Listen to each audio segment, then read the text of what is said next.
আমি অনেক ইয়াং দেখতে পাচ্ছি, এই জন্য কিছু কথা বলতে হয়েছে। প্রথম কথা হচ্ছে, একটা পরিবারের ক্ষুদ্রতম একটা ইউনিটের নাম হচ্ছে বিয়ে। এই বিয়ে একজন প্রস্তাব দিয়েছে, আরেকজন গ্রহণ করেছে। আমার ভাই এখন ঘরে গিয়ে স্ত্রীকে কাছে টানবেন, আমার ভাই 13 লক্ষ টাকা মহর পরিশোধ করবেন।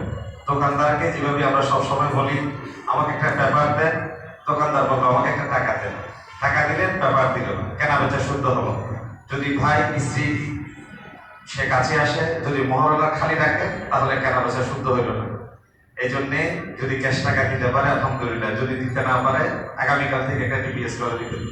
5,000, 10,000, 1,000, 3,000 যা পারে করে দিবেন, অথবা ফ্ল্যাট কিনলে বউর নামে করে দিবেন। আপনি বেঁচে গেলেন। কেন দিবেন? যদি বিয়ে করার পরে মহরণা, যারা বিয়ে করেছেন সবার জন্য, যারা বিয়ে করেছেন সবাই একসাথে বিয়ে করেছেন, মহরণা দেয় নাই। আইয়ুমা রাজুলিন তাযাওয়াজা ইমরাআতান বিমা ক্বাল্লা মিনাল মাহরি আও কাসরা লাইসা ফি নাফসিহি আন ইউতি ইলাইহা হাক্কাহা, বিয়ের মহরণা পরিশোধ করা নাই, খাদাআহা, তার সাথে প্রতারণা করা হয়েছে, লাকিয়াল্লাহ ইয়াওমাল কিয়ামাতি ওয়া হুয়া যানি। 10-12টা ছেলে মেয়ে হলো, 50 বছর পর সংসার হলো, ছেলে মেয়ে জারজ হলো, 50 বছর ব্যভিচার হলো। তাহলে বিয়ের মহরণাটা ফরজ। মহরণাটা কি ফরজ? এটা নর সুন্নাহ ওয়াজিব, এটা আদায় করতে হবে। যদি কোনো কারণে মেয়ে সেটা ক্ষমা করে দেয়, ভাই যদি সেটা এখন মিস করে নেয়, সেটা ডিফারেন্ট ব্যাপার।